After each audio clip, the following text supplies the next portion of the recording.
Hello students, मैं समी अख्तर नदवी। आज मैं आप लोगों को सर सैयद अहमद ख़ां के बारे में बताने जा रहा हूँ। सर सैयद अहमद ख़ां को कौन नहीं जानता है। सर सैयद अहमद ख़ां के बारे में आप लोग पहले भी पढ़ चुके होंगे। सर सैयद अहमद ख़ां जिन्होंने अलीगढ़ मुस्लिम यूनिवर्सिटी की बुनियाद रखी, पूरी दुनिया के लोग सर सैयद अहमद ख़ां को अच्छी तरह से जानते हैं। आज मैं उन्हीं शख्सियत के बारे में आपको बताने जा रहा हूँ। सर सैयद अहमद ख़ां एक अजीम इंसान और मुस्लिह कौम थे।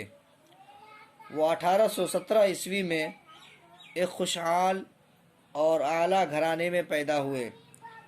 उनकी वालिदा एक नेक सीरत और बाअखलाक खातून थीं।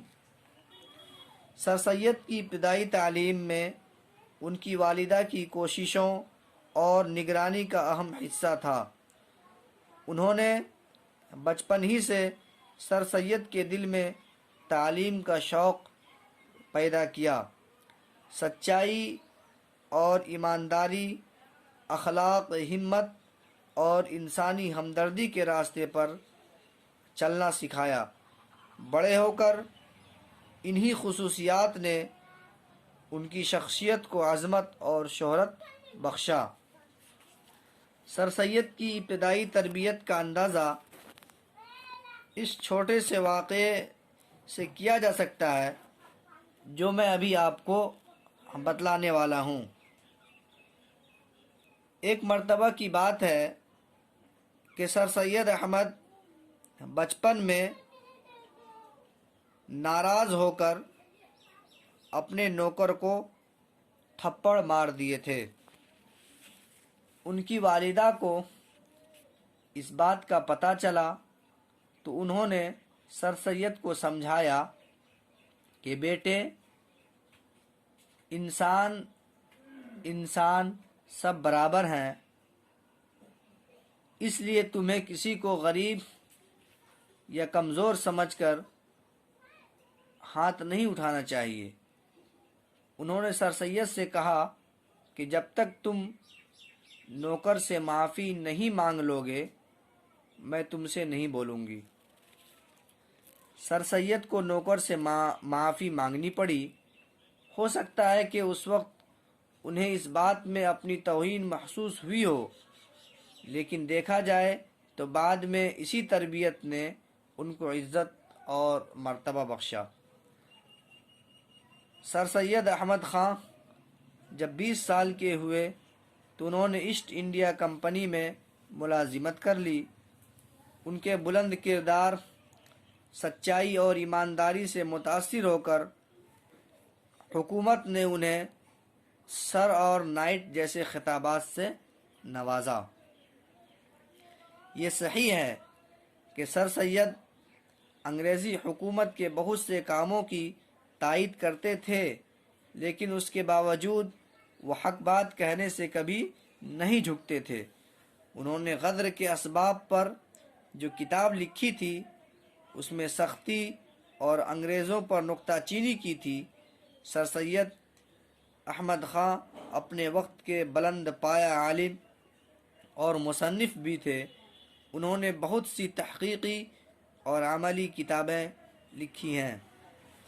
इनके अलावा उन्होंने एक रिसाला तहज़ीबुल अखलाक के नाम से निकाला था, जिसका ख़ास मकसद मुस्लिम कौम को बेदारी का पैगाम देना था। सर सैयद अहमद ख़ां को इब्तिदा ही से अपनी कौम की पसमानदगी और तबाह हाली का एहसास था। सर सैयद का ख्याल था कि मादी खुशहाली और तरक्की के लिए बग़ैर मग़रिबी तालीम का हासिल करना सर सैयद का ख्याल था कि मादी खुशहाली और तरक्की के लिए مغربی تعلیم کا حاصل کرنا اشد ضروری ہے۔ انہوں نے ولایت جا کر مغربی طرز تعلیم اور معاشرت کا مطالعہ کیا اور ہندوستان واپس آ کر مسلمانوں کو اپنی طرف متوجہ کرنے کی پوری کوشش کی۔ انہوں نے اپنی تحریر اور تقریر دونوں کے ذریعے مسلم قوم کو بیداری کا پیغام دیا، لیکن اس کے جواب میں ان کی نکتہ چینوں اور گالیوں سے نوازا۔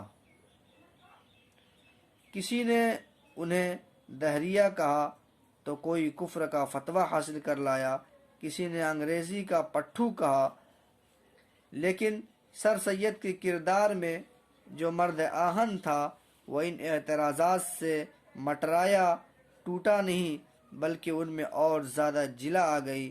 غرض ساری قوم کی مخالفت کے باوجود 1876 میں سر سید نے ایم اے او کالج کی بنیاد ڈالی، جو بعد میں ترقی کر کے مسلم یونیورسٹی بنا۔ اس درسگاہ نے نہ صرف مسلمانوں کو جہالت کی تاریکی سے نکالا، بلکہ ہر فرقے اور مذہب کے لوگوں کو علم کی روشنی دی۔ آج سر سید احمد خاں ہمارے سامنے موجود نہیں ہیں، لیکن ان کے کارنامے آج بھی زندہ ہیں، اور آج بھی سر سید احمد خاں کو لوگ ان کے کارناموں کی وجہ سے یاد کرتے ہیں۔ آج کی ویڈیو میں بس اتنا ہی، والسلام۔